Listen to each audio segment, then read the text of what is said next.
तस्मै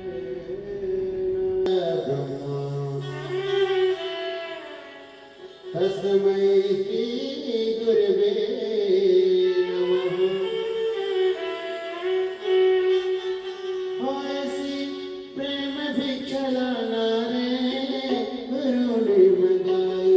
ऐसी प्रेम भिक्षा लाना रे गुरु ने मंगाई।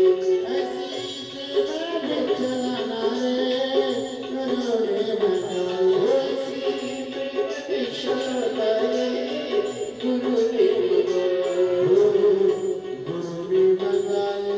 सतगुरु ने मंगाई। गुरु ने मंगाई। सतगुरु ने मंगाई।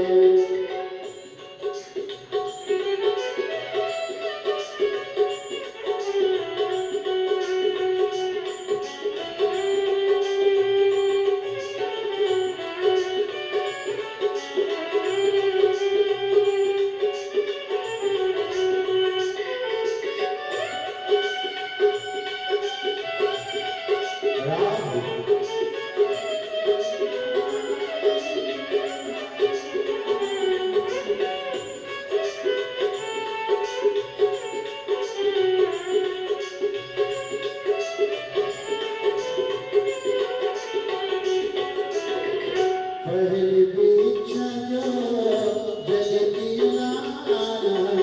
पहली भिक्षा जो जगती लाना। नचना रे पास न जाना।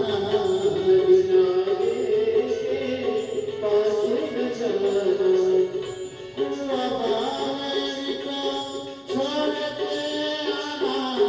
कुआं बावरी को छोड़ के आना। ऐसी गगरी भर के लाना रे गुरु ने मंगाई। ऐसी गगरी भर के लाना रे गुरु ने मंगाई। ऐसी प्रेम भिक्षा। शिव भक्तों में भक्ति अनोखे और मिश्रा जी तो महान है। गली गली हर नगर नगर में इनकी अलग पहचान है। गली गली हर नगर नगर में इनकी अलग पहचान है। शिव भक्तों में भक्ति अनोखे। शिव भक्तों में भक्ति अनोखे मिश्रा जी तो महान है। गली गली हर नगर नगर में उनकी अलग पहचान है। गली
विश्वनाथ भगवान की, महाकालेश्वर भगवान की, ओंकारेश्वर भगवान की, श्री ददरुआ धाम श्री बालाजी सरकार की, श्री कुबेरेश्वर महादेव की। हर हर महादेव, हर हर महादेव, हर हर महादेव। काशी विश्वनाथ ओगड़गामी त्रिकालदर्शी कैलाशी अविनाशी भगवान शिव, जिनकी पुनित पावन शिव महापुराण की कथा संपूर्ण विश्व के कल्याण हेतु बाबा देवादिदेव महादेव की कृपा से आप और हमको श्रवण करने का सौभाग्य प्राप्त हुआ है।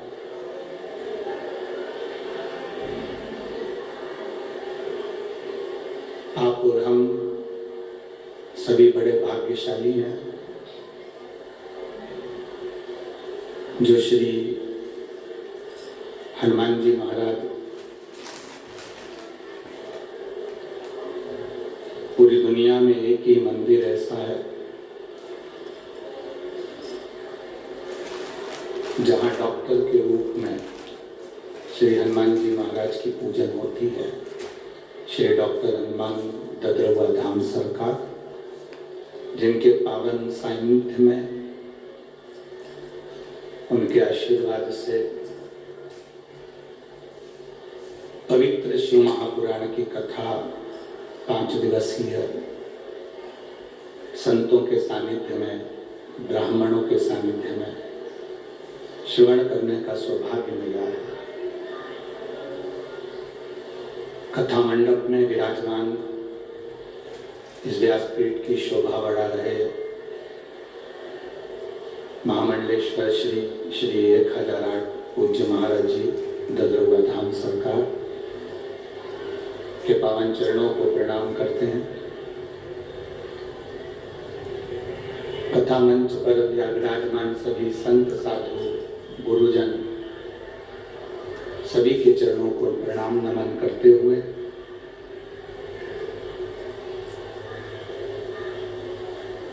कथा के मुख्य यजमान के रूप में विराजमान श्री अखिलेश तिवारी जी इटावा उत्तर प्रदेश से हैं। गुरु कृपा हुई तब इतने सुंदर धाम में शिव महापुराण के यजमान पद ग्रहण करने का सौभाग्य मिला है। ये प्रभु की कृपा और गुरु की कृपा से मिला है।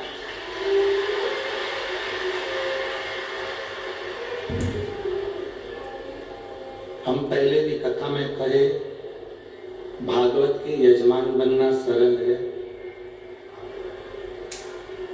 श्री रामचरितमानस के यजमान बनना सरल है।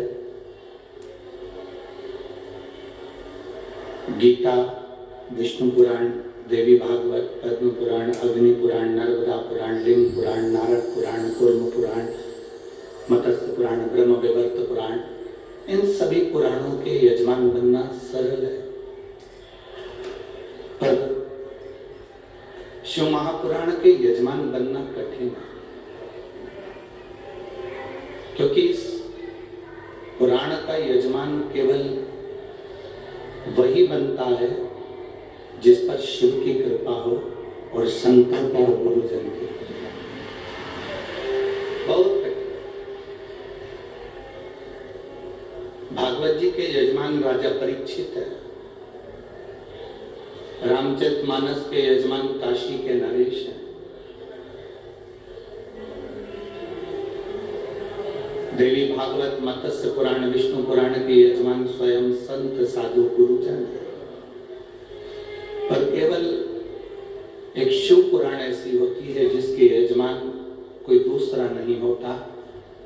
चंचूला देवी ने स्वयं देवदिव्य महादेव से कहा कि मुझे शिव पुराण की कथा करवाना है, इसका यजमान कौन बनेगा?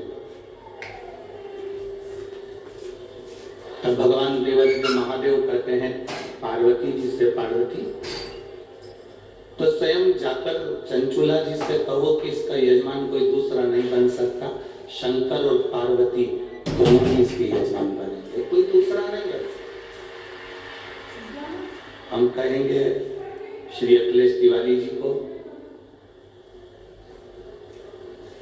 बाबा ने कुछ कृपा करी होगी, गुरु जी महाराज की कृपा हुई होगी और तकरुआ धाम सरकार की कुछ कृपा हुई होगी, जो ये यजमान पद मिला है ये शिव की कृपा से मिला, उनकी उदारता से।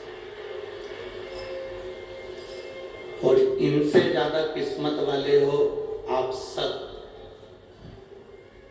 जो अपना अपना घर छोड़कर 3 घंटे के लिए शिव भगवान की कथा श्री हनुमान जी की साक्षी में सुन रहे।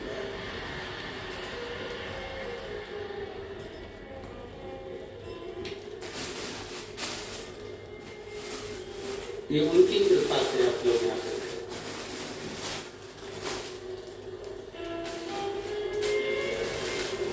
आप अगर सावधानी से श्री ददरौआ धाम बालाजी के दर्शन करेंगे, श्री हनुमान जी के दर्शन करेंगे,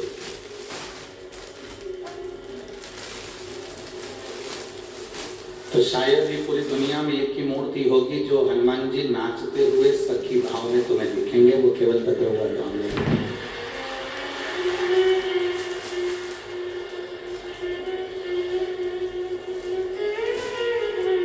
अच्छा बताओ, व्यक्ति नाचता कब है? जम के तो बोलो जरा। किसी के घर में कोई बीमार पड़ा है तब कोई नाचेगा क्या? अरे बोलो तो जरा जम के, भिंड की लीजिए जरा, और भिंड के जी जाओ। कोई घर में बीमार पड़ा है तो कोई नाचेगा? अब तुम ददरौआ धाम आओ और बालाजी तुम्हें नाचते हुए दिखे तो ये नाचते क्यों है? क्योंकि उनको मालूम है मेरे पास में उसी को बुलाता हूँ जिसको मुझे ठीक करके भेजना है, इसलिए नाचता रहता हूँ, मैं तो बुलाता ही नहीं। तो ये कोई बीमार पड़ा हुआ और तुम कहो कि घर में कोई को बॉटल चढ़ रही हो, ऑक्सीजन लगी हुई हो, और तुम बड़े अच्छी साड़ी माड़ी पहन के झामर झुमका डेंटिंग पेंटिंग पूरी करके 2 घंटे तक लाइन वाइन खींच के और नैन लगा लो के और फिर तुम नाचो, तो कोई तुमसे पूछे क्यों नाच रही है, तो क्या हमारी अम्मा को बॉटल चढ़ रही है? अम्मा को बॉटल चढ़ रही है तो नाच रही है।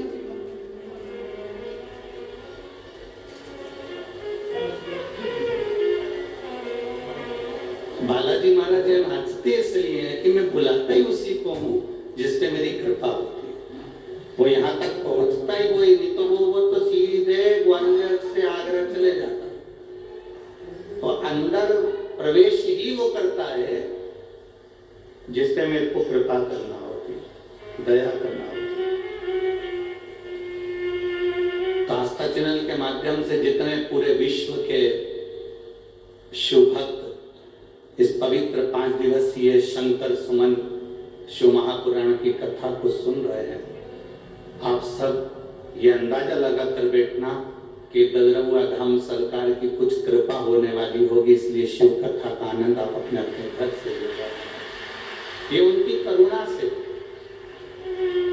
और तेरी कृपा बिना न हिले एक भी अणु, लेते हैं श्वास तेरी कृपा से,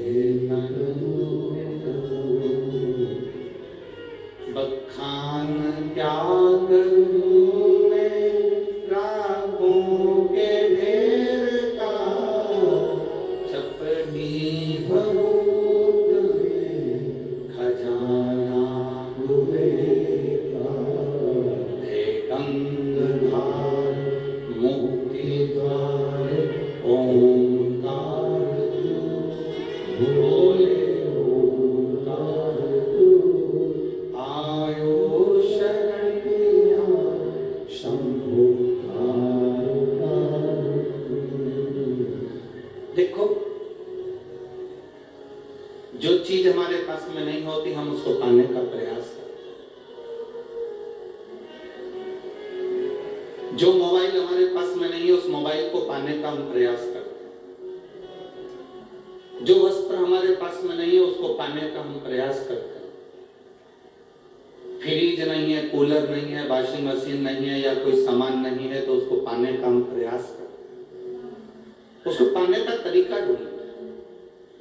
ये मोबाइल मेरे पास कैसे आएगा, ये सामान मेरे पास कैसे आएगी, ये सामग्री मेरे पास कैसे आएगी, उसको पाने का हम कुछ तरीका ढूंढते हैं।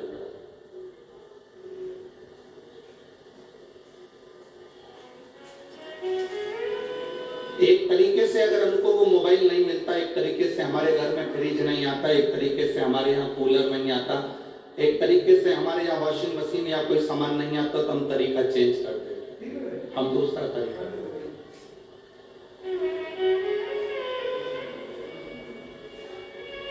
दूसरे तरीके से भी अगर हमको वो चीज नहीं मिलती तो हम कोई तीसरा तरीका ढूंढते हैं।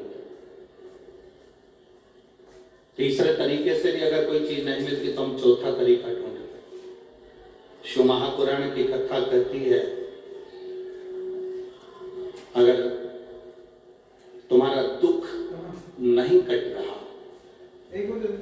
तुम बहुत जगह जगह जाकर धक्के खाकर आगे कष्ट नहीं कट रहा, तो शिव महापुराण की कथा कहती है थोड़ा सा तरीका चेंज करो, तरीका बदलो।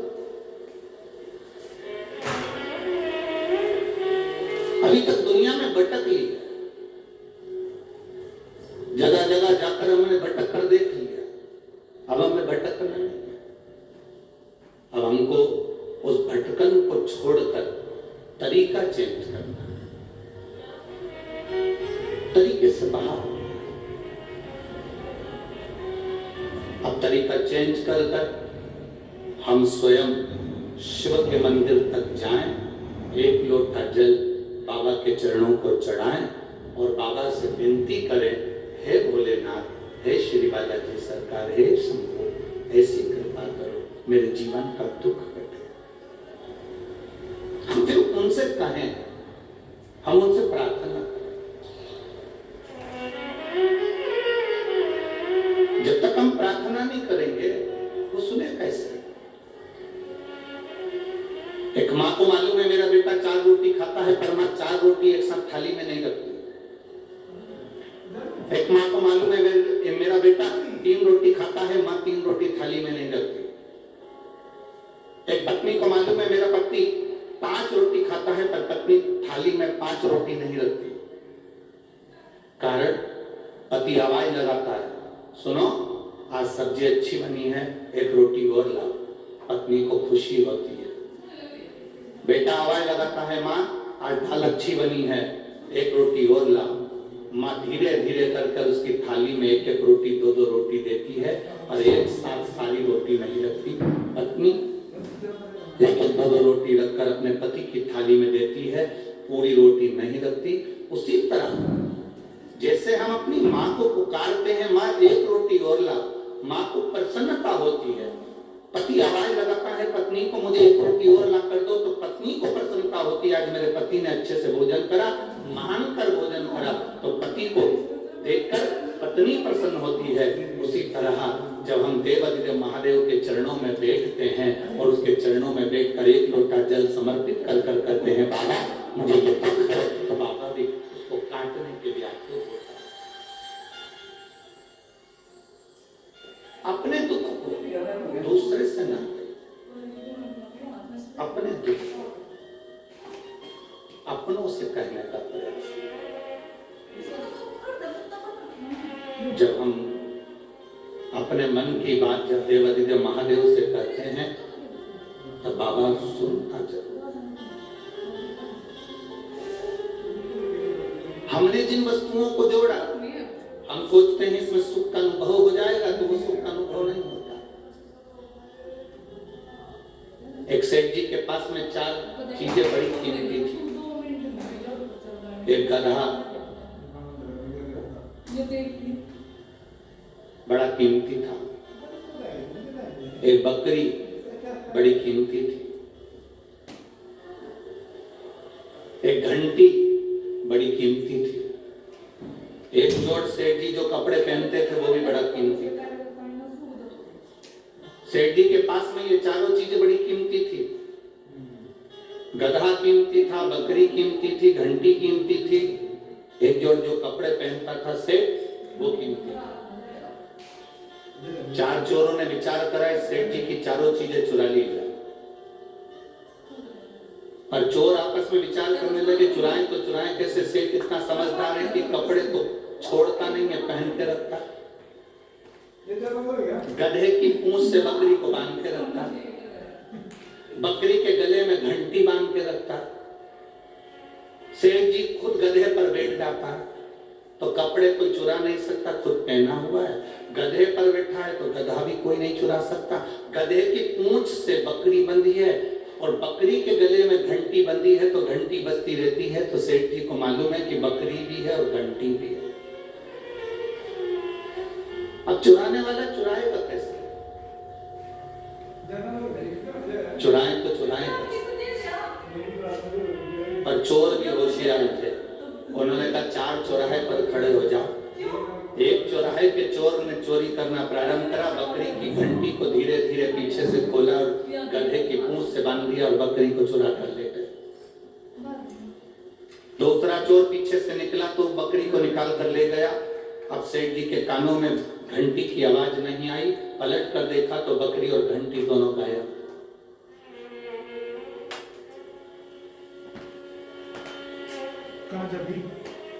सेठ जी को बड़ा दुख हुआ, कहां ढूंढूं? इतने में तीसरा व्यक्ति आया, पूछा भैया क्या हो गया? मेरी बकरी को और मेरी घंटी को कोई चोर ले गया, जरा मेरा गधा पकड़ना, मैं अब भी देख कर आता। वो गधा पकड़ाया, चोर तीसरा गधे को लेकर चले गए। अब तन पर केवल कपड़े थे। अकेले चौथे नंबर के चोर को वो कपड़े चुराना थे। अब चुराएं तो चुराएं कैसे? तो चोर कुएं के पास में जाकर रोने लगा। सेठ जी ने आकर पूछा क्यों रो रहे हो? उसने कहा मेरे हीरे की तिजोरी कुएं में चली गई, मुझे तैरना नहीं आता, अगर कोई ला कर दे देगा तो आधे हीरे दे दूंगा। सेठ जी ने विचार करा, आधे हीरे में तो मेरा गधा भी आ जाएगा, बकरी भी आ जाएगी, घंटी भी आ जाएगी, मैं ला कर देता हूं, ले मेरे कपड़े सामान। चोर को कपड़े दिए, लेने के लिए कुएं में सेठ जी कूदे। जब निकल कर बाहर आए तो कपड़े भी गायब थे, न बकरी बची थी, न घंटी बची थी, न गधा बचा था, न कपड़े बचे थे। शरीर नग्न था, केवल सेठ जी बचे थे। एक हाथ में डंडा लेकर चारों तरफ घुमाने लगे। एक संत ने पूछ लिया, सेठ जी क्या बात है, क्या हो गया? सेठ जी कह रहे हैं मेरी सारी वस्तु कोई चुरा कर ले गया, ये शरीर कोई ना ले जाए। संत ने कहा, सेठ ये शरीर यहीं पड़ा रह जाएगा, केवल आत्मा चली जाएगी। ये वस्तुएं तो जोड़ जोड़ कर रखता रहा, ये सब चली जाएगी, कुछ नहीं।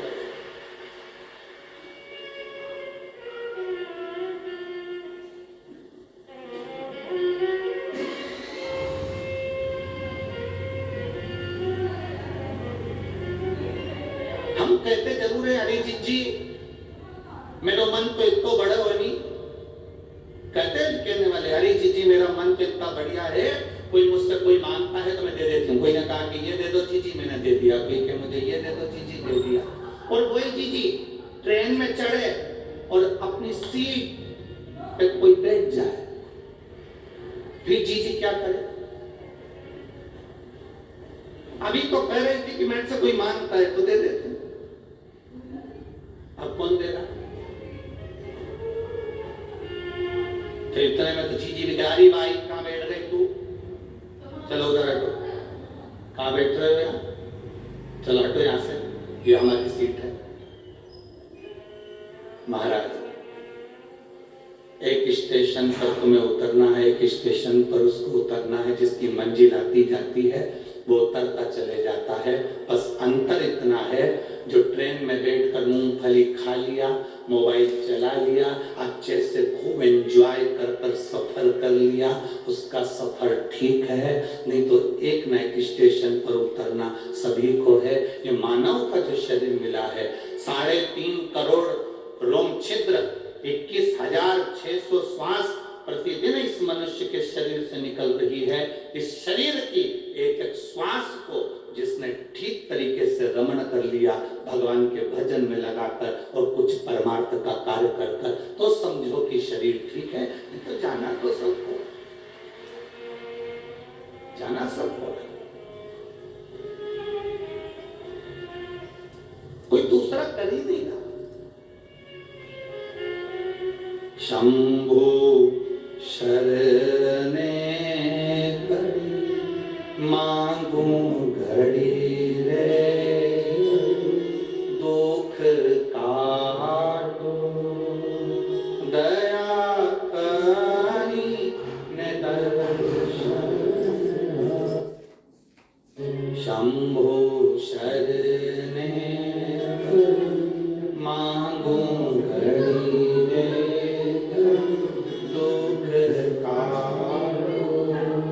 दया करी। शिव तत्व की प्राप्ति किसको?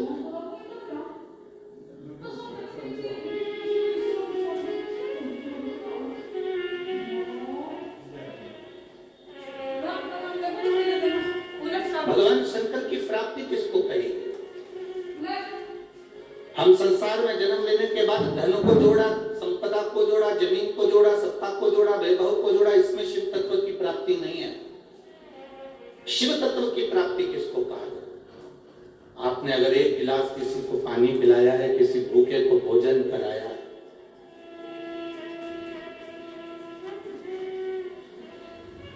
किसी भूखे को भोजन कराया, किसी प्यासे को पानी पिलाया, किसी दुखी के आंख के आंसू को आपने पोंछ दिया, कोई विद्या का अध्ययन करना चाहता था और उसकी एजुकेशन के लिए, उसकी विद्या के लिए आप आगे आकर खड़े हो गए, तो ये समझ लो किसी के पास में दवाई का पैसा नहीं और आपने आकर आगे आकर सेवा कर दी। कोई प्यासे को पानी, भूखे को भोजन, किसी के जीवन में आप अगर थोड़ा सा भी सम्मिलित हो गए उसके दुख की घड़ी में, तो समझ लेना ये शंकर को जल चढ़ाने के बराबर है, शिव भक्ति के बराबर। देवराज नाम का ब्राह्मण जो चोरी का धन लेकर शंकर जी के मंदिर में प्रवेश कर जाता है, शिव जी के मंदिर में जाने के बाद में ब्राह्मण देव का आवाज लगा लगा कर करें हर हर महादेव, बार बार हर हर महादेव कहा जाता है, बार बार हर हर महादेव कहा जाता है, और देवराज नाम के ब्राह्मण को क्रोध आता है। अब तू तो ब्राह्मण है, ब्राह्मण घर में तेरा जन्म हुआ है, उसके बाद तो तेरे मुख से हर हर महादेव निकलना चाहिए था, पर हर हर महादेव सुनते से ही देवराज नाम का ब्राह्मण चिढ़ रहा था, क्रोध आ रहा था, अपशब्द कर रहा था, ताने दे रहा था।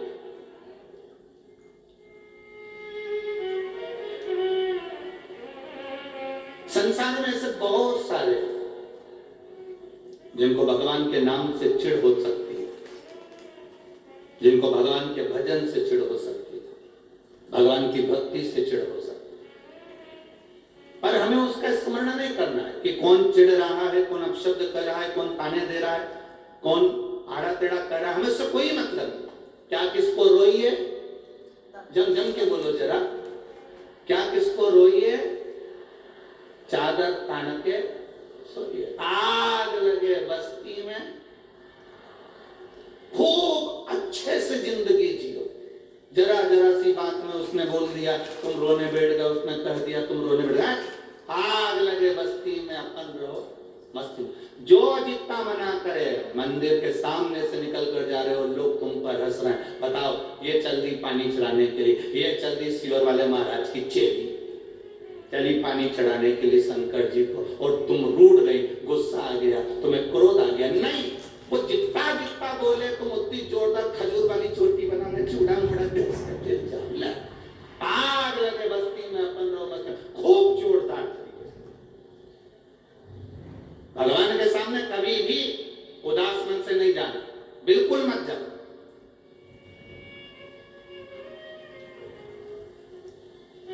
अपने आप को भजन में भी लोग कहते हैं, तेरे माथे मुकुट विराजे, तेरे काने कुंडल,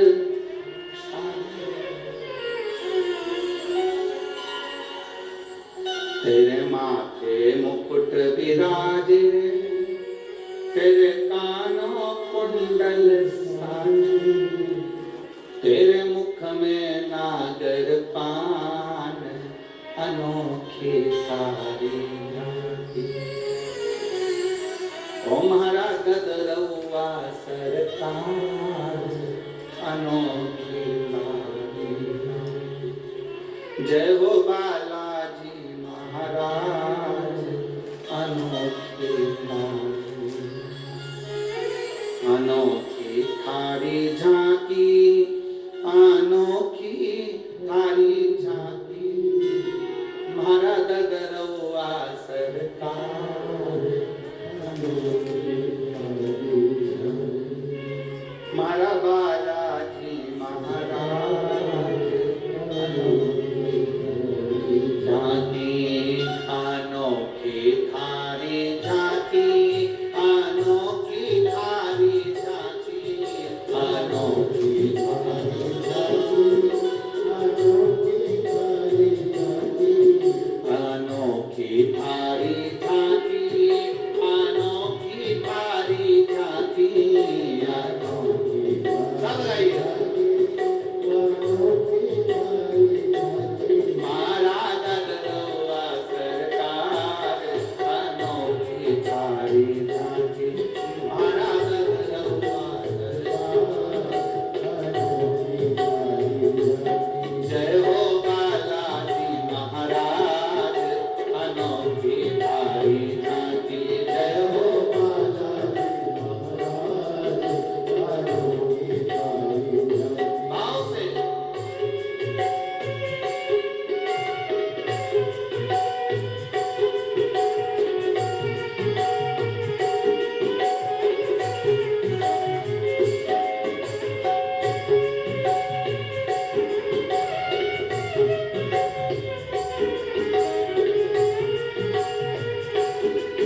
की इस पवित्र भूमि पर देवादित्य महादेव से अपने मन की बात हृदय के साथ जुड़कर बड़े भाव के साथ बाबा से प्रार्थना करिए।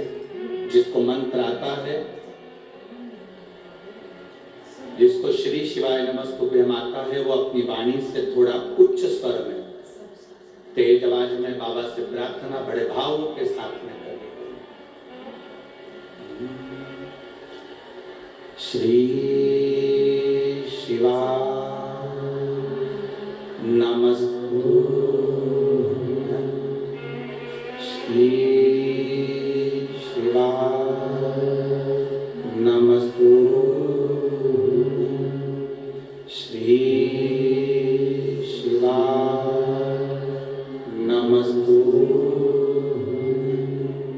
श्री शिवाय नमस्तुभ्यम, श्री शिवाय नमस्तुभ्यम। भोला सब दुख तारो हमारा, ओ भोला सब दुख काटो हमारा। शिव शंकर जपो तेरी माला, भोले बाबा जपो तेरी माला, भोला सब दुख काटो हमारा, ओ भोला सब दुख काटो हमारा। वेश है मंगल मंगलकारी, वेश है मंगल मंगलकारी। शमशान वासिया, शमशान वासिया,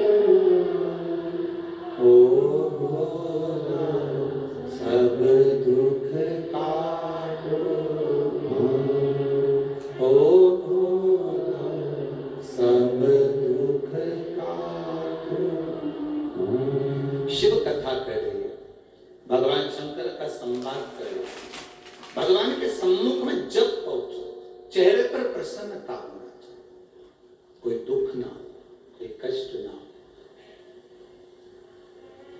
आपके चेहरे पर प्रसन्नता हो, आपके चेहरे पर स्माइल हो, आप भगवान के सामने खड़े हो, चेहरा उतरा हुआ नहीं, रोते हुए नहीं, भगवान के सम्मुख में तुम्हारी प्रसन्नता मूल है। देवराज नाम का ब्राह्मण चिढ़ रहा, क्रोध कर रहा, चोरी का धन उसके साथ में है, आवाज लगा रहा है, ब्राह्मण देवता चिल्ला रहे हर हर महादेव, और ये चिढ़ रहा, उठा बाहर गया, चोरी का धन भी साथ में ले गया।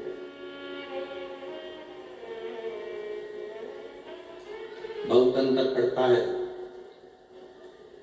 भोजन का भी और धन का भी, बहुत अंतर। जैसा खाया अन्न वैसा हो गया मन, जैसा अन्न ग्रहण करा है वैसा मन हो जाता है।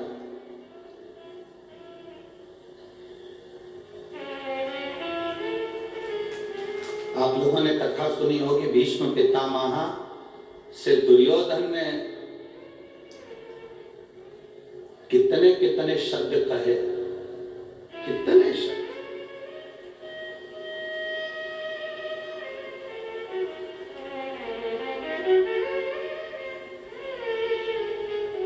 एक बार तो दुर्योधन ने यहां तक कह दिया था भीष्म पितामह से, तुम हमारे घर का अन्न खा रहे हो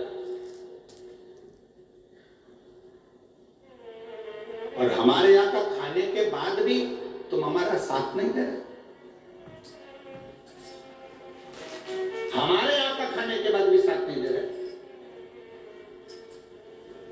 भीष्म पितामह ने उसी दिन मन में सोच लिया, अगर मैंने दुर्योधन के घर का अन्न खाया, मेरी बुद्धि इतनी जल्दी बिगड़ने वाली नहीं है। मैंने भले दुर्योधन के घर का अन्न खाया, पर मेरी बुद्धि इतनी जल्दी बिगड़ने वाली नहीं है। भीष्म पितामह ने कहा, अगर मेरी पूरी जिंदगी में मैंने दुर्योधन के घर का बेकार अन्न अगर खा लिया हो, तो कुछ देर के लिए मेरी विवेक में वो बात आए कि मैंने अन्न खाया और बिगड़ा। बस उसी समय पर भीष्म पितामह ने संकल्प ले लिया कि कल का सूर्यास्त होते हुए अर्जुन नहीं देख पाए। संकल्प, अन्न का इतना प्रभाव। अब संकल्प लिया कि कल का सूर्यास्त होते हुए अर्जुन नहीं देख पाएगा, तो इतने में दुर्योधन को मालूम पड़ा कि मेरे भीष्म पितामह ने संकल्प लिया है कल अर्जुन मर जाएगा। मतलब पितामह का संकल्प कभी झूठा नहीं गया, कभी झूठा नहीं गया।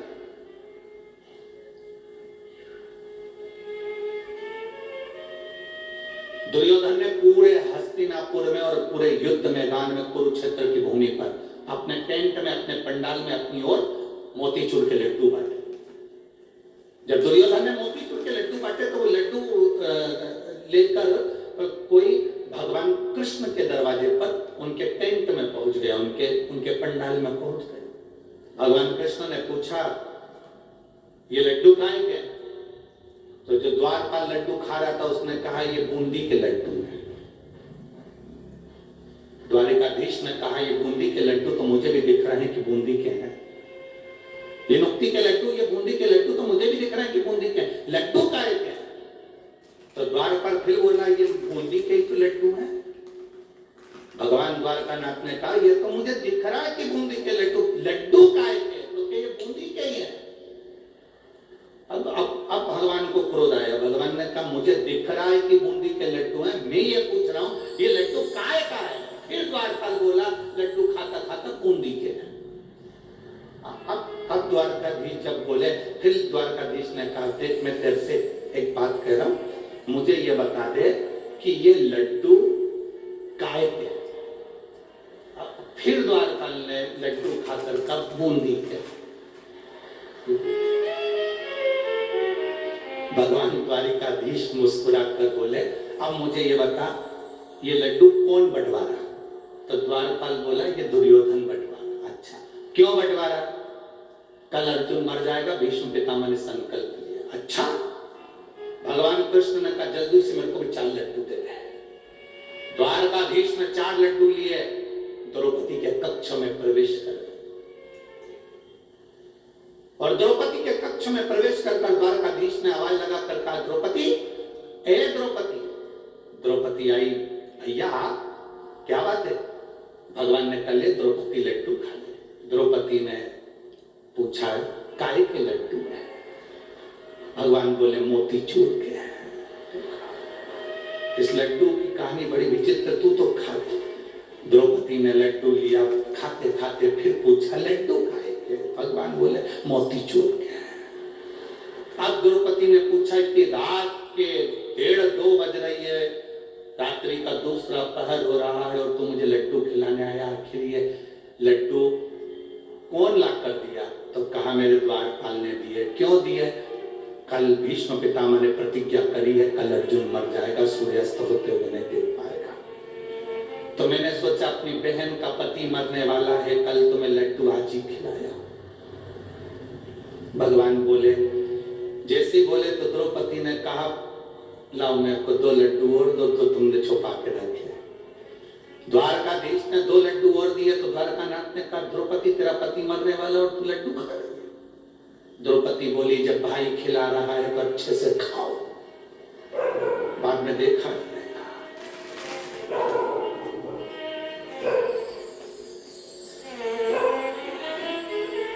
रथ कौन चला रहा है? द्रौपदी ने पूछा। भगवान कहते, मैं। जब तुम मुझे बहन कहते हो तो वो जीजा नहीं लगता। रथ साला चला रहा है, गाड़ी साला चलाता है तो 25 बार विचार करता है, पीछे मेरे जीजा जी बैठे हैं, जीजी बैठिए, आराम से चलाऊंगा। हाँ, पत्नी को लेकर चलता तो भले कहीं ठोक देता। क्योंकि उसको मालूम है ये बहुत लड़ती है, जाए तो जान दो, दूसरी मिल जाए। उसको क्या, एक पति पत्नी आई मायके से, पति बेचारा कुछ काम कर रहा था, पत्नी ने आते से पूछा, क्यों जी क्या कर रहे हो? पति बोला, रुपए जोड़ रहा हूं। पत्नी इतनी खुश हो गई, अपनी शादी की सालगिरह आने वाली है, तुमने कहा था मंगलसूत्र दिलाओगे, इसलिए जोड़ रहे हो? पति बोला, नहीं 20 का नोट फट गया था तो जोड़ रहा हूं।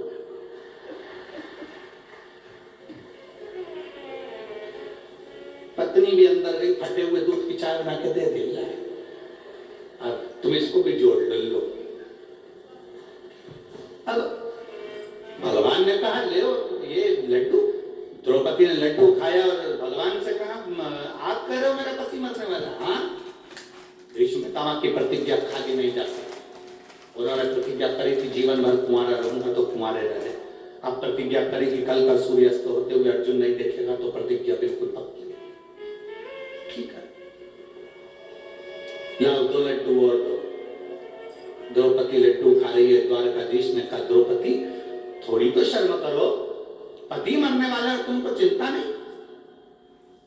द्रौपदी ने कहा, रथ की डोर तेरे हाथ में है, तो मेरे पति की डोर भी तेरे हाथ में है, तू मरने नहीं देगा, ये पक्का।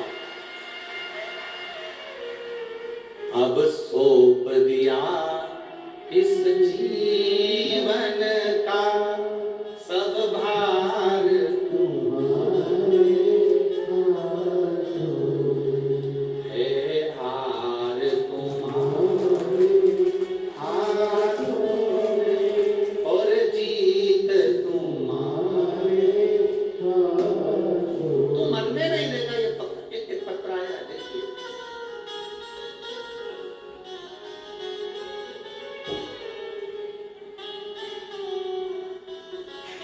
रोली तिवारी, पिता कमलेश तिवारी, निवासी ग्वालियर से।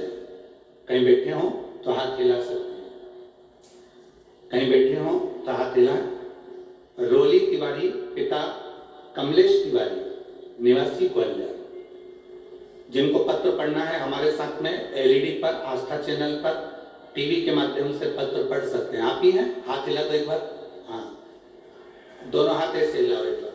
ठीक है, ठीक है। रोली तिवारी, पिता कमलेश तिवारी, निवासी ग्वालियर। गुरुदेव, मेरी भाभी 2020 से अचानक बीमार हुई, जिससे उनके सीने में दर्द हुआ।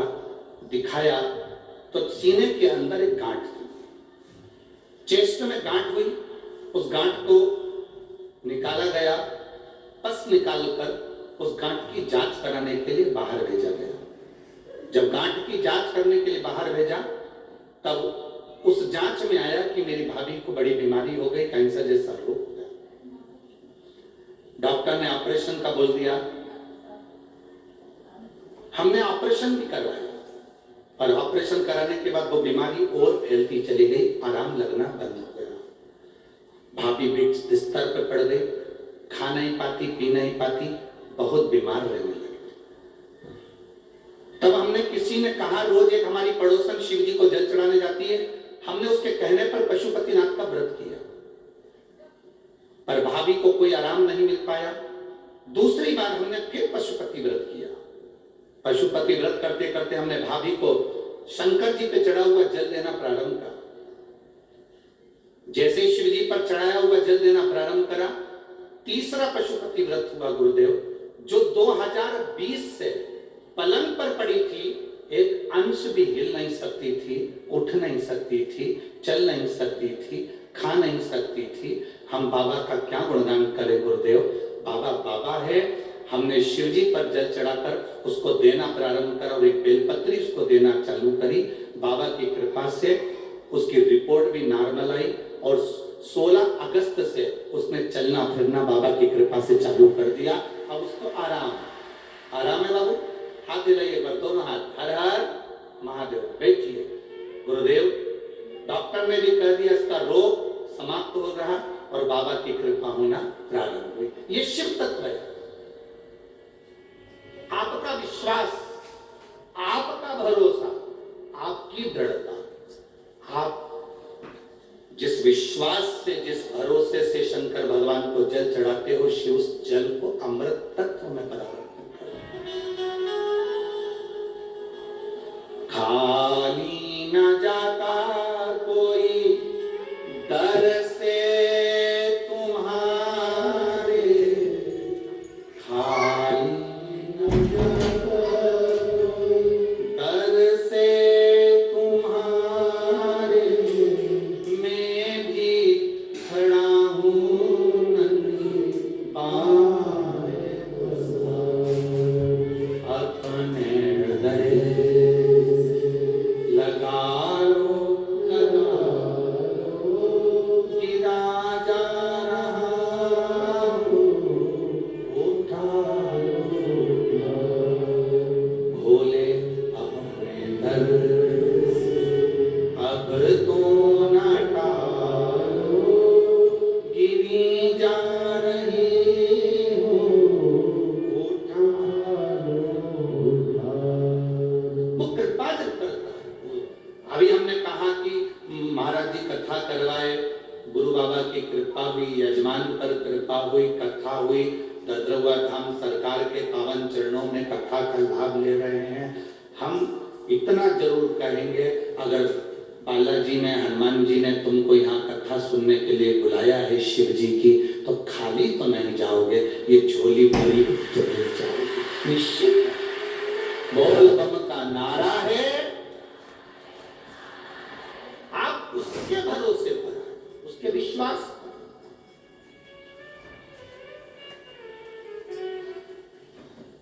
द्रौपदी कह रही है मेरा पति मर नहीं सकता, नाक मेरी डोरी तेरे, मेरी डोर तेरे हाथ में, तो कैसे मर जाए। भगवान ने कहा द्रौपदी एक काम कर, जल्दी से तैयार हो जाए, जल्दी तैयार हो, दासी के कपड़े पहन, नौकरानी दासी के कपड़े। द्रौपदी ने कहा दासी के कपड़े मैं क्यों पहन, तू पहन। दासी के कपड़े पहनाए भगवान ने और कहा चल भीष्म पितामह के कक्ष। पितामह को नींद नहीं आ रही होगी क्योंकि कल अर्जुन मरने वाला है, तू जाके उनके चरण छूना, आशीर्वाद लेना, वो अखंड सौभाग्यवती का आशीर्वाद तुझे दे देंगे, काम खत्म। तो चल मेरे साथ।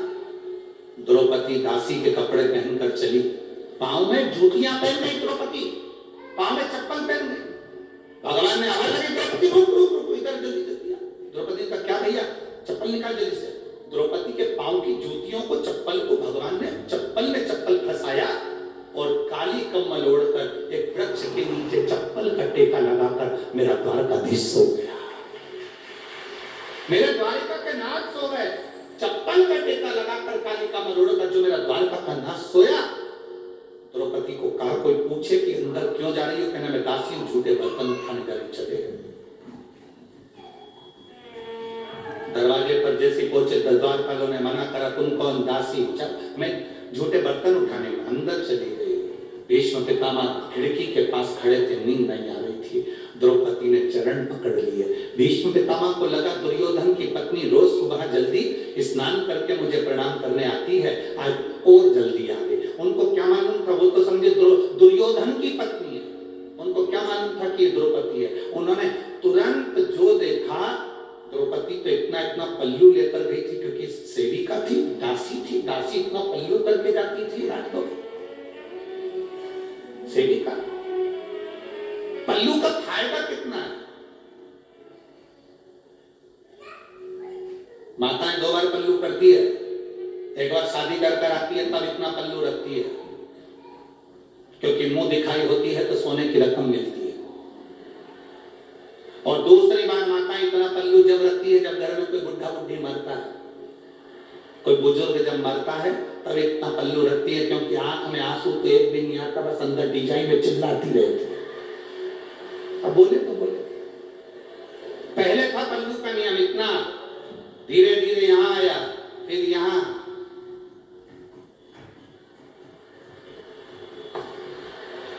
गया। अब तो वो लाइन आती है ना, देखते रह जाओगे, बस अब पल्लू दिखता ही नहीं। अब कितने जगह पल्लू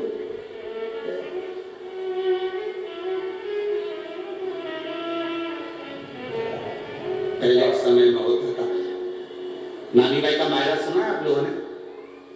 जम के तो बोलो जरा। नानी बाई के मायरे में नरसिंह मेहता की दादी मर गई थी और नरसिंह मेहता की बड़ी भाभी इतनी चिढ़ती थी अपनी दादी सास से और नरसिंह मेहता से कि उनको धक्के मारकर बाहर निकालने को तैयार हो। तो नरसिंह मेहता की पत्नी और नरसिंह मेहता की भाभी दोनों रो रही थी। पहले नरसिंह मेहता की भाभी रोई, दादी सास से गले लगकर इतना पल्लू करता। तो नरसिंह मेहता की पत्नी को लगा कि मेरी जीजी आज तक सास के सामने पल्लू यहाँ रखी, सास मरी तो पल्लू यहाँ रखी और इतनी चिपक चिपक के रो रही है, पहली बार इतना रो रही है सास के लिए। हमेशा गाली देती थी डुकरिया मर जाए तो अच्छा, और आज गले लग लग के रो रही है। देवरानी को समझ में नहीं आया कि जेठानी इतना क्यों रो रही है। थोड़ी देर बाद जेठानी रोते रोते उड़ गई और उठते से देवरानी से बोली अब तू रो ले, और जेठानी चली गई अंदर। जब देवरानी रोने बैठी तब समझ में आया कि जेठानी इतनी चिपक के क्यों रो रही थी। सास के कान में यहाँ पे सोने की मूर्तियां थी, उसको दांत से कतर रही थी और दांत से कतर के उसको मुंह में भर लिया और मटके में ले जाके डालकर कहा जल्दी ले जाओ, जल्दी अब कह रही है ले जाओ। वावारी दुनिया मतलब की दुनिया में किसी कौन किसका, कौन किसका। अरे आप सबको ददरवा धाम वाले महाराज जी को धन्यवाद देना चाहिए जो हर साल कुछ ना कुछ अच्छा आयोजन कराकर आपका जीवन का कल्याण कर दे। 32 वर्ष, और हमें तो सुनने को मिला 27 साल से लगातार चल रहा है। ये प्रभु कृपा नहीं तो और क्या, ये दया नहीं तो और क्या।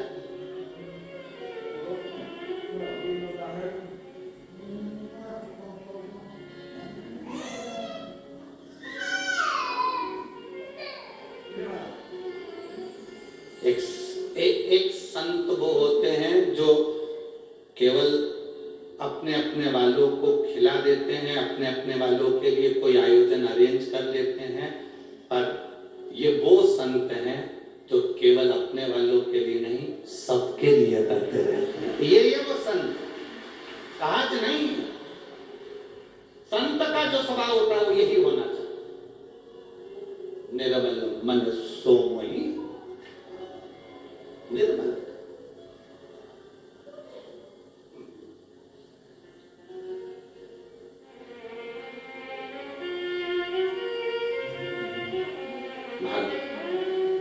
पल्लू कर चली गई द्रौपदी। भीष्म पितामह के चरण पकड़े, भीष्म पितामह को लगा दुर्योधन की पत्नी, आशीर्वाद दे दिया अखंड सौभाग्यवती। तुम तो बोलो जरा जम के बोलो अखंड।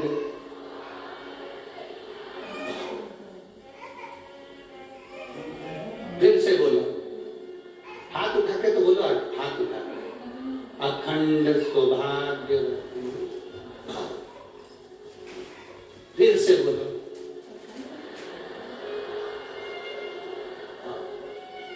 फिर हाथ उठा के बोलो जरा अच्छे पूरा पूरा बोला अखंड सौभाग्यवती। फिर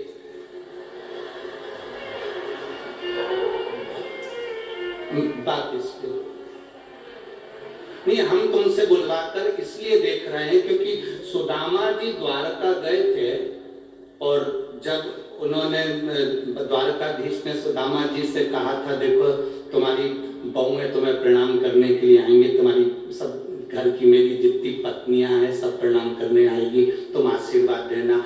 सुदामा जी के पास में द्वारकाधीश बैठ गए थे और सब रानियों से कह दिया था मेरा दोस्त आया, उम्र में बड़ा है, सब प्रणाम करना। एक एक रानी आना लाइन से, आशीर्वाद लेके जाना। सब लाइन आती रही, इसलिए हम प्रैक्टिकल कर रहे हैं कि उन्होंने 16,108 बार कैसे दिया होगा। अभी कितनी बार दिया तुमने? 4 बार। चालू हो जाओ 16,108। चलो चालू करो, हाथ उठाकर अखंड सौभाग्य। 5 6 हाथ पूरा उठाओ,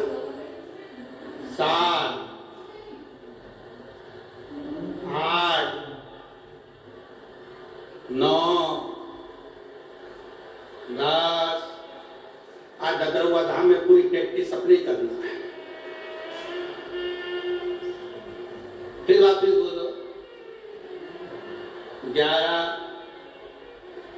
बस सुदामा जी भी यही कर रहे थे, आशीर्वाद देते, अखंड सौभाग्यवती भव, अखंड सौभाग्यवती भव, अखंड सौभाग्यवती भव, अखंड सौभाग्यवती भव, अखंड सौभाग्यवती भव, अखंड सौभाग्यवती भव, अखंड सौभाग्यवती भव, अखंड सौभाग्यवती भव। थोड़ी देर बाद द्वारकाधीश से पूछा, कन्हैया इधर।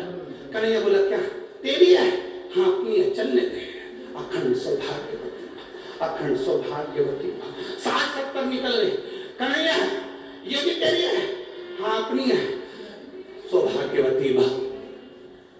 अखंड गायब हो गया। सौभाग्यवती भव, सौभाग्यवती भव, सौभाग्यवती भव, सौभाग्य। कन्हैया 200 और निकल गए। ये भी तेरी है?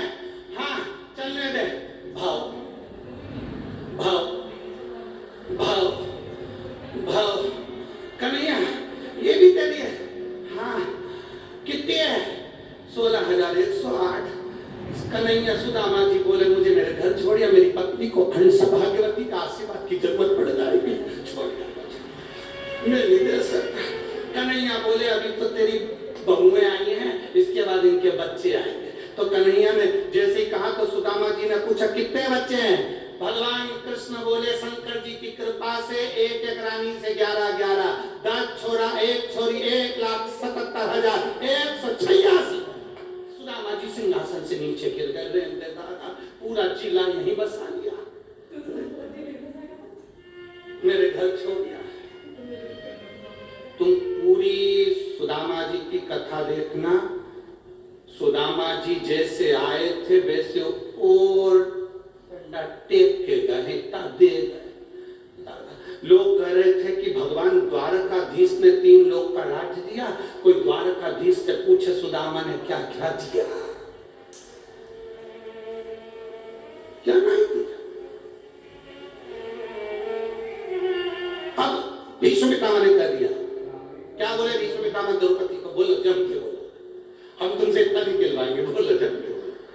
अखंड सौभाग्यवती भाव। जैसे ही कहा भीष्म पितामह ने, द्रौपदी ने अपना पल्लू ऊंचा करा। जैसे ऊंचा करा तो भीष्म पितामह ने कहा, द्रौपदी तू? द्रौपदी कहती है, पितामह तो कल देखूंगी। मेरा अखंड सौभाग्य रहता है कि अर्जुन नहीं रहता है। आपने संकल्प लिया। चली गई द्रौपदी। पितामह नींद उड़ गई पितामह की। रात्रि को पितामह ने पत्र लिखा, उस पत्र को बाण पर लपेटा। भीष्म पितामह ने ध्यान लगाकर देखा, इसको यहां भेजा किसने? तब ध्यान में आया पितामह कि इसको भेजने वाला कोई दूसरा नहीं था। चप्पल का टेका लगा के काली कम्बल ओढ़ के आराम से सो गया। अपने को बेचैन कर दिया, खुद चैन से सो गया। बताओ,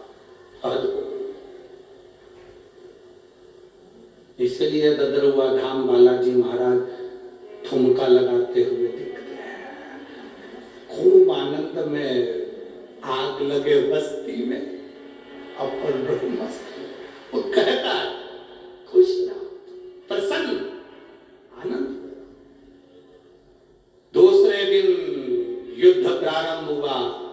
द्वारकाधीश हंस रहे थे, मुस्कुरा रहे थे, क्योंकि आज भीष्म पितामह की हालत क्या।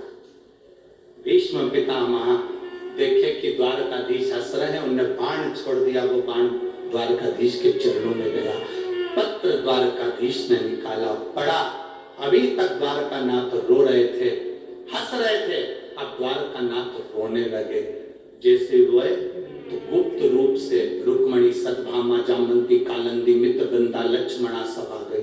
प्रभु आप रो रहे हो क्यों? भगवान ने पत्र दिया।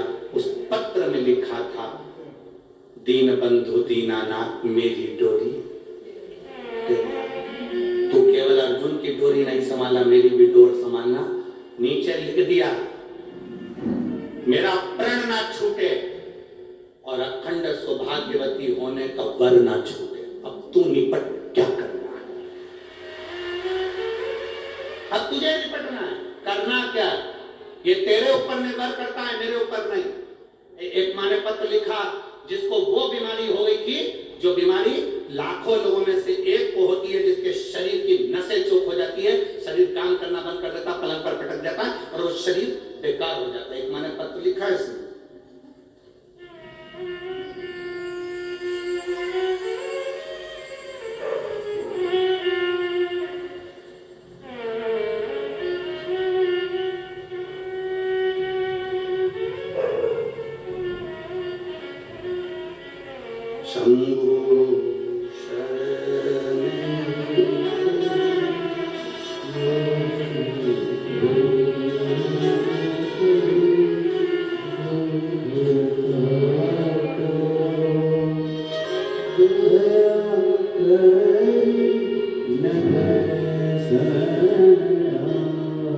पहले तो फोटो देखें एलईडी के माध्यम से, आस्था चैनल के माध्यम से। ये फोटो जो वेंटिलेटर पर पड़ा हुआ जी उसका आप लोग चैनल के माध्यम से देख सकते। मेरा नाम मीराबाई है, मैं पीटो पार्क ग्वालियर में रहती हूँ। कहीं बैठी हूँ तो हाथ दिला सकती हूँ। मेरा नाम मीराबाई है, मैं पीटो पार्क ग्वालियर में रहती हूँ। कहीं बैठी हैं आप ही हैं, दोनों हाथ दिला दो। श्री शिवाय नमस्ते। मेरा नाम मीराबाई है, मैं पीटो पार्क ग्वालियर में रहती हूँ। गुरुजी महादेव जी का मैं क्या गुणगान करूँ गुरुदेव? बाबा की कृपा से मैं अभी ठीक हूँ। कुछ समय पहले वर्ष 2022 में बहुत बीमार हो गई थी। उसके बाद मुझे दिल्ली के आरआर हॉस्पिटल में भर्ती किया गया, जिसके फोटो मैंने लगाए हैं। वहां मुझे पता चला कि मुझे ऐसी बीमारी हो गई है जो लाखों लोगों में से किसी एक को होती है। मुझे वेंटिलेटर पर डाला गया, शरीर मेरा बेकार होता गया, शरीर से चलना फिरना खाना पीना सब बंद हो गया, जाम। करें क्या? बाबा से प्रार्थना करी। किसी ने कहा शिव पर जल चढ़ाओ। शंकर पर चढ़ाया हुआ जल शरीर पर लगाते एक बेलपत्र मेरे पलंग के पास रख देते। बाबा का मैं क्या गुणगान करूं गुरुदेव? आज बाबा की कृपा से बचकर मैं यहाँ खड़े हूँ। ये शिव की कृपा है, शंकर की दया है। अब ठीक है बाबू, हाथ मिला लेकर हर हर महादेव। देखिए शिव कृपा किसी को कर, शंकर की उदारता, ये शिव की करुणा के बिना आप उसके भरोसे पर जी रहे हैं, उसके सहारे जी रहे हैं। आपने कह दिया मैं मेरे जीवन की डोर तेरे हाथों में, मतलब अब वो समाज है, अब उसके ऊपर निर्भर।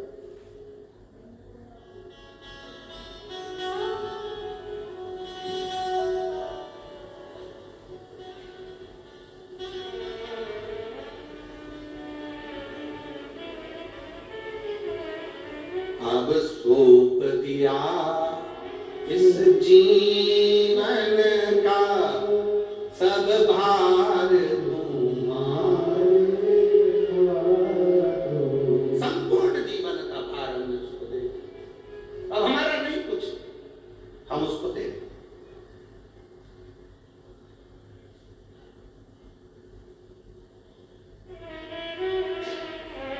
आप आए जरूर हो।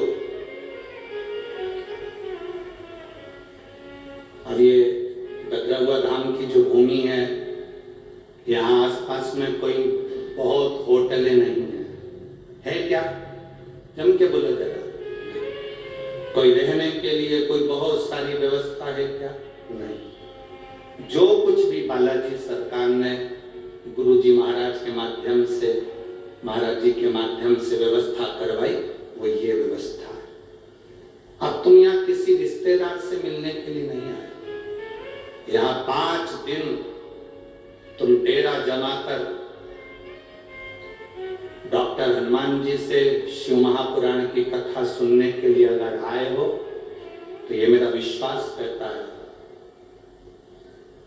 इस डॉक्टर का इलाज चालू हो गया और ये शंकर रूपी कथा का रस तत्व तुम्हारे जीवन में पहुंच गया तो 5 दिन की कथा के बाद तुम्हें किसी डॉक्टर पर जाने की जरूरत नहीं। उसकी भक्ति कर, उसका स्मरण। एक पत्र और है, देखिए।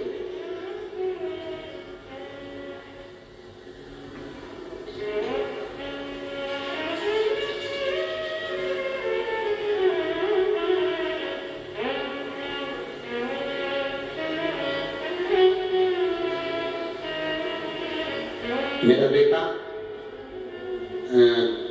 दिलीप जी त्रिपाठी, डीडी नगर, ग्वालियर।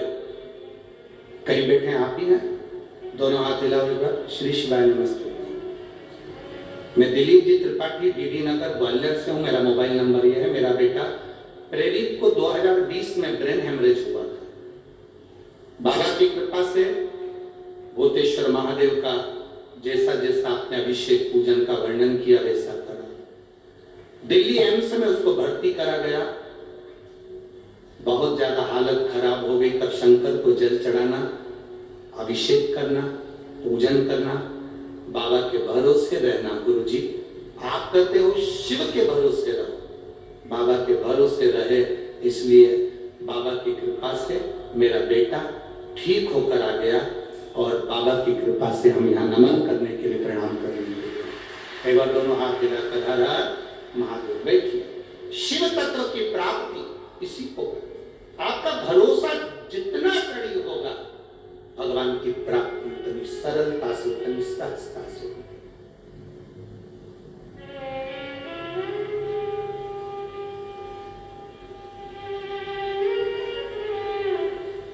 कोई तुमसे पूछे कहां गई हो 5 दिन के लिए, कह देना बालाजी सरकार की गोद में बैठकर शंकर की कथा का श्रवण कर रही हूं, अपने जीवन को सार्थक। ददरुआ धाम, हाँ, मैं जंगल में, तो कहना जंगल में तो मोर नाचता है। बालाजी सरकार भी इसी जंगल में बैठकर नाचकर दुनिया का कल्याण कर रही। इस जंगल, हाँ, उसकी प्राप्ति का केंद्र बिंदु है। कहीं शहर में कथा होती तो मन भटकता कि वहां भी हो जाऊं, वहां भी हो जाऊं, वहां पर भी हो जाऊं। यहाँ तो 6-7 बजे के बाद तुम्हारा मन क्या, तुम ही नहीं भटको। मन क्या, तुम ही ना भटको। प्रेम दादा यही बैठो और ढोलक पीट पीट के हरिओम में मेरा भोला।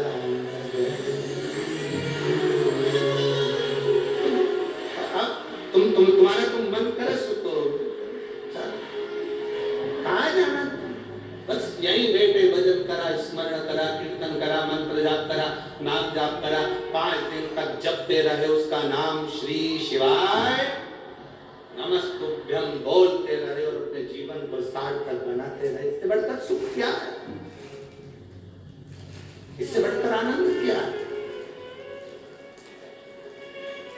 लिख दिया मेरा संकल्प भी नहीं टूटना चाहिए और मेरा आशीर्वाद भी नहीं छूटना चाहिए, उसके भरोसे छोड़ दिया। रानियों ने पूछा द्वारकाधीश से क्यों रो रहे हो, पत्र पढ़ लो। पत्र पढ़ा तो रानियों ने कह दिया क्यों चिंता करते हो, भीष्म पितामह ने जितनी एकादशी करी शायद दुनिया में किसी ने इतनी एकादशी नहीं करी। तो भीष्म पितामह ने जो एकादशी करी उसका पुण्य भीष्म पितामह को देना। क्या करना पड़ेगा, पितामह के लिए अर्जुन से कहो बाण छोड़े, पितामह के शरीर को वो बाण छुएंगे, लगेंगे।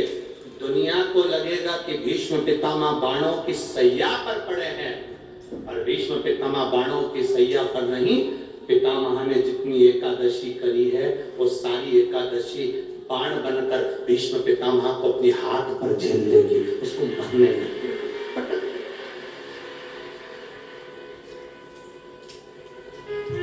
जिसको इतने सारे बाण चुभे हैं उसको कितना कष्ट होगा, पर भीष्म पितामह का पूरा शरीर देखो, पूरी कथा देखो। भीष्म पितामह की महाभारत को उठाकर एक एक पर्व को पढ़कर देखना, उसमें भीष्म पितामह बड़े आनंद से बाणों की सैया पर पड़े। द्वारकाधीश पूछ रहे हैं मरते क्यों नहीं हो, दर्द नहीं हो रहा, कष्ट नहीं हो रहा। भीष्म पितामह कह रहे हैं मुझे तो लगता ही नहीं कि मैं बाणों की सैया पर हूं, मुझे तो लगता है जैसे मैं मेरी माँ की गोद में सोया हुआ। मेरी माँ की गोद में एकादशी ने भीष्म पितामह को झेल कर रखा था। एकादशी शिव कथा कर रहे, कोई चिढ़ रहा है चिढ़ने दो, कोई अपशब्द कर रहा कहने दो, कोई आड़ा टेढ़ा कर रहा कहने दो, कोई कुछ भी बोले तुम्हें मतलब नहीं। देवराज नामक का ब्राह्मण अपशब्द कर रहा है,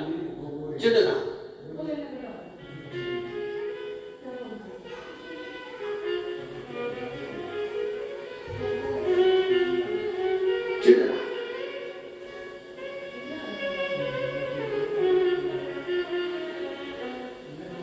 एक बार कई लोग प्रश्न करते हैं, गुरुजी आप कहते हो कि हनुमान जी महाराज शंकर भगवान का एक अंश स्वरूप है, एक अंश। पूरी शिव महापुराण की कथा को उठाकर देखिए, स्कंद पुराण को, मत्स्य पुराण को, कूर्म पुराण को उठाकर देखिए। एक बाणासुर का चरित्र और एक श्री हनुमान जी महाराज का चरित्र बहुत सुंदर। शिव का एक अंश माता अंजना के तप साधना से शिव की प्रागट्यता और शंकर भगवान की प्रागट्यता से शंकर का स्वरूप प्रकट हुए। इसीलिए तो कहते हैं शंकर स्मन केसरी।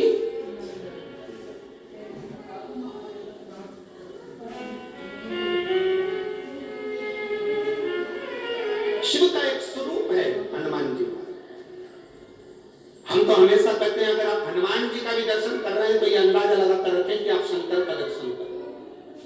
आप शंकर का दर्शन कर रहे हैं तो ये अंदाजा लगाकर रखें कि आप हनुमान जी का दर्शन कर रहे हैं।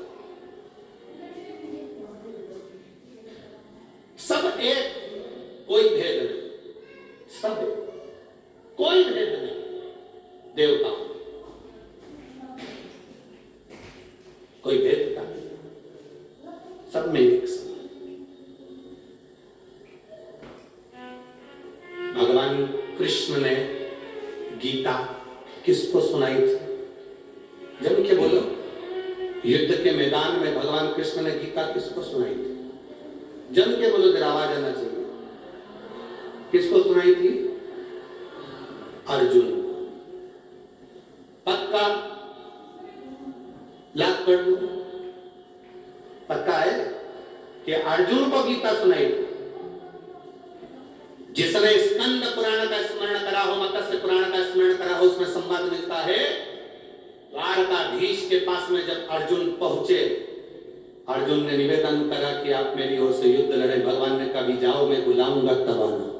अर्जुन आए, हनुमान जी को भी बुलाया। अर्जुन हनुमान जी दोनों आए, द्वारकानाथ संध्या करने बैठ गए, उठे नहीं। तब दोनों अर्जुन और हनुमान समुद्र के किनारे घूम रहे, दोनों घूम रहे। अब अर्जुन और हनुमान दोनों समुद्र के किनारे पर घूम रहे थे। घूमते घूमते अर्जुन के मुख से निकल गया, तुम कौन हो? हनुमान जी ने कहा, मैं राम का सेवक हनुमान, राम भक्त। अर्जुन ने कहा, वो राम जी जिन्होंने बंदरों से पत्थर फिकवाए थे, सेतु बनवाया था, तब पार उतरे थे, और मैंने सुना बड़े वीर योद्धा थे। वो चाहते अगर मेरे जगह पर मैं होता तो पत्थर फेंकने नहीं देता, एक बाण छोड़ता, यहां से लेकर समुद्र के उस पार पुल बना देता। अर्जुन ने कहा, मैं होता तो पुल बना देता, बाण छोड़कर यहां से लेकर वहां तक का एक पुल तैयार कर। हनुमान जी ने कहा, तू पुल बनाता, मेरे जैसा एक बंदर लात रखता तो टूट जाता। तो पुल बनाता, मेरे जैसा बंदर एक लात रखता, बानर टूट जाता। अर्जुन ने कहा, टूट नहीं सकता, और तोड़ दिया तो? अर्जुन ने कहा, तू तोड़ के बता दे, मैं अपने शरीर को जलाकर भस्म कर दूंगा। पक्का, ठीक है, तू बना पुल। अर्जुन ने बाण का पुल बना दिया। हनुमान जी ने जो पांव धरा तो सब टूट के चर करके सब टूट गया। जो टूटा तो अर्जुन समाधि में लीन होने के लिए लकड़ियां जमाने लगे। इतने में द्वारकाधीश आकर खड़े हो गए। अर्जुन क्या कर रहे हो? मैं हनुमान से हार गया, इसलिए मैं शरीर को त्याग रहा। अर्जुन, तुम हनुमान से नहीं आ रहे हो, तुमने राम की निंदा कर दी। जो जीव परमात्मा की निंदा करता है, चाहे राम की करे, चाहे कृष्ण की करे, चाहे संत की करे, चाहे साधु की करे, चाहे गुरुजन की करे, चाहे शिव की करे, संसार में जन्म लेने वाला अगर मनुष्य संत गुरु भगवान की निंदा करता है तो वो कभी उन्नति की सीढ़ी पर नहीं चढ़ सकता, वो नीचे ही गिर गएगा, जाएगा जमीन, वो ऊपर नहीं जा सकता, वो ऊपर की ओर नहीं बढ़ेगा। तुमने निंदा करी, निंदा इसका फल तो तुम्हें भोगना ही, निंदा। इसलिए तुम्हारा शरीर जलकर भस्म होने की तैयारी करी है। अर्जुन कहते हैं प्रभु प्रभु आप कुछ करिए। भगवान द्वारकानाथ ने फिर कहा कि अब मैंने नहीं देखा था इसलिए वापिस पुल तैयार करा जाए, पुल तैयार करा। हनुमान जी से वो पुल नहीं टूटा तो हनुमान अपने शरीर को भस्म करने लगे। द्वारकाधीश ने कहा नहीं रुको, तुम भस्म नहीं करोगे, तुम अर्जुन का साथ देना, युद्ध के मैदान में अर्जुन के रथ पर तुम चढ़े रहना। हनुमान जी ने कहा मैं अर्जुन के रथ पर नहीं चढ़ सकता। क्यों? क्यों? मैं बिना सत्संग के, मैं बिना सत्संग के कहीं नहीं रह सकता। जब तक मुझे सत्संग नहीं मिले, हनुमान जी जहां कथा होती है वहां जाते हैं, कहीं सत्संग मिलेगा मैं जाऊंगा, मैं बिना सत्संग के नहीं रह सकता। भगवान कृष्ण ने कहा तुम अर्जुन का साथ दो, मैं तुम्हें कुरुक्षेत्र के मैदान में स्वयं सत्संग कराऊंगा, प्रवचन दूंगा, कथा कहूंगा, मैं स्वयं सत्संग कराऊंगा। दुनिया कहती है अर्जुन को भगवान कृष्ण ने गीता सुनाई थी, ऊपर ध्वजा में बैठे हुए श्री हनुमान जी महाराज पताका को बार बार हिला करते रहे थे, कब सुनाओगे सत्संग? द्वारकानाथ मुझे सत्संग के लिए लेकर आए हो। युद्ध के मैदान में 18 दिन का युद्ध है, कम से कम एक दिन तो मुझे सत्संग का लाभ दिला दीजिए, मुझे इस युद्ध में सत्संग करा दीजिए। तब भगवान कृष्ण सिंगार रथ से नीचे उतरे। रथ से नीचे क्यों उतरे थे? अगर गीता का ज्ञान देना था तो रथ पे बैठे बैठे दे देते, पर भगवान रथ से नीचे इसलिए उतरे क्योंकि भगवान ने रथ की ओर मुख करा। प्रवचन देने वाले को भक्त की ओर मुख कर कर बोलना पड़ता है। हनुमान की ओर देखकर द्वारकाधीश ने प्रवचन गीता का ज्ञान।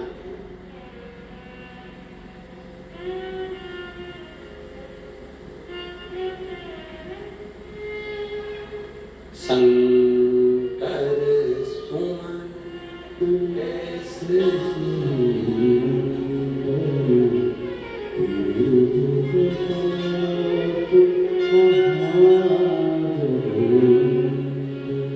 उसका एक स्वरूप है, उसको जाना, उसको पहचानना सरल नहीं है। जो हनुमान को जाना गया, जो शिव को जाना गया, उसकी जिंदगी सार्थक हो। जैसे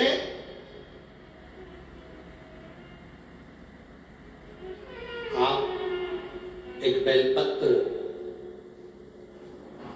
जैसे आप एक बेलपत्र कि ये दो जो पत्तियां होती हैं, जरा ध्यान देंगे, ये दो जो पत्ती नीचे की रहती है बेलपत्र, आगे का भाग एक बेलपत्र और नीचे की जो ये दो पत्तियां होती हैं, इन दो पत्तियों के ऊपर एक एक शमी पत्र। ये दो जो पत्तियां हैं, इन पत्तियों के ऊपर एक एक शमी पत्र और लाल चंदन ये रख कर कितना भी रोगीला व्यक्ति हो, रोग से ग्रसित व्यक्ति हो, जिंदगी में कितना ही दुख पड़ रहा, बेलपत्र की ये दोनों पत्ती जिसके ऊपर शमी पत्र रखकर, लाल चंदन रखकर श्री हनुमान जी महाराज और हनुमान जी महाराज के तीसरे नंबर के भाई श्री गतिमान जी। हनुमान जी कितने भाई हैं? 6। उसमें हनुमान, रतिमान, प्रतिमान, मतिमान, गतिमान, तो जो नीचे के क्रम में आते हैं श्री गतिमान जी। उन गतिमान जी और हनुमान जी का नाम लेकर जो शिवलिंग के ऊपर समर्पित कर देता है, रोग का निवारण होता ही है। रोग होती है। एक पत्र है, देखिए उस पत्र को स्मरण करें।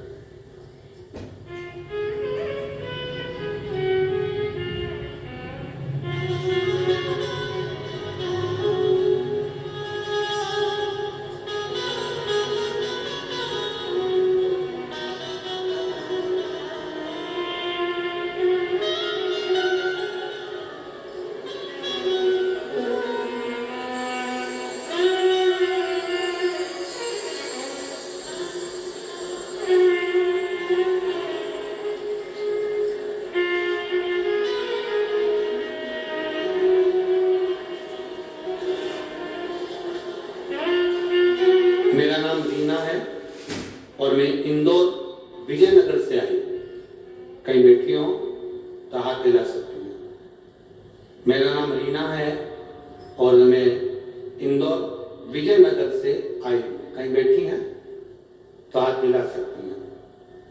अगर कहीं बैठी हो तो अपने दोनों हाथ हिला सकती हैं। वाले पंडाल में वापिस हाथ हिलाओ एक बार। हाँ ठीक है, ठीक है, ठीक है। मेरा नाम रीना है और मैं इंदौर विजयनगर से आई हूँ। गुरुजी, मेरे पति संदीप जी कुशवाहा को आज से साल भर पहले कैंसर हुआ था, जिनका इलाज करवाया था और कोई आराम नहीं पड़ा था। डॉक्टर ने ऑपरेशन का कह दिया था, लेकिन गुरुजी जब भी हॉस्पिटल जाते कुंदकेश्वर महादेव से प्रार्थना कर कर जाते। बेलपत्र शमी पत्र का प्रयोग जो आपने कहा वो हम कर कर जाते। बाबा का मैं क्या गुणगान करूं गुरुदेव। हर बार ऑपरेशन के लिए जाते और ऑपरेशन के लिए डॉक्टर मना कर देता, थोड़ा रुको उसके बाद करेंगे।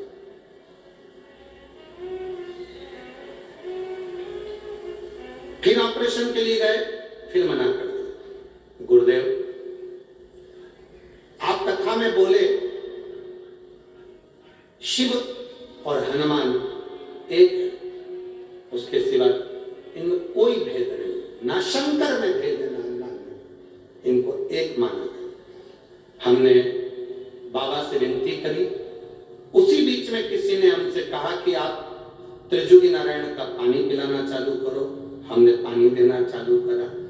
फिर किसी ने उसी बीच में कहा कि यहाँ ददरुआ धाम में डॉक्टर हनुमान रहते हैं, वहां पर 5 मंगलवार चलते हैं, उनसे भी प्रार्थना करते हैं। गुरुदेव त्रिजुगी नारायण का पानी देते, कुंदकेश्वर महादेव का स्मरण करते, ददरुआ धाम सरकार के दर्शन करने के लिए बालाजी के आने लगे।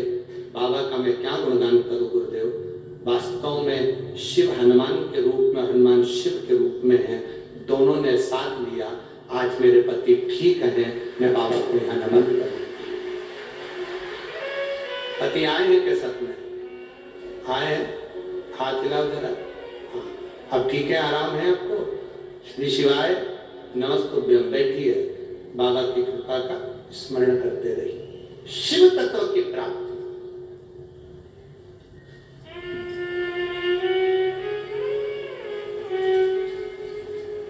और उसके सहारे जी रहे हैं तो उसका फल मिलेगा। हम तो बाबा के सहारे, भोले बाबा के भरोसे,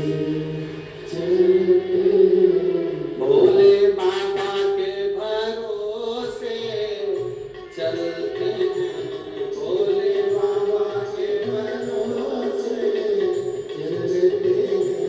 डमरू वाले के भरोसे चलते हैं। डमरू वाले के भरोसे चलते हैं। हम तो बाबा के भरोसे चलते हैं।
श्री शिवाय नमस्तुभ्यं।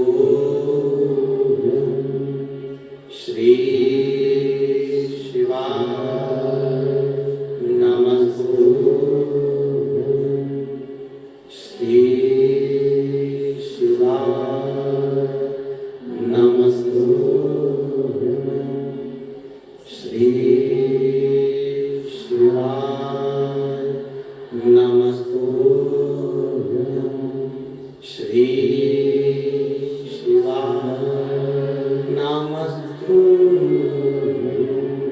भोला सब दुख तारो हार। ओ भोला सब दुख काटो हार। शिव शंकर जपो तेरी माला। भोले बाबा जपो तेरी माला। भोला सब दुख काटो हार। ओ भोला सब दुख काटो हार। वैश्य है मंगलकारी। वैश्य है मंगलकारी। शमशान वासी शमशान वासी ओ भोला सब दुख काटो हार। ओ भोला सब दुख काटो हार। शिव कथा कह रहे हैं, भगवान शंकर का संवाद कह रहा, आप उसके आश्रित हो।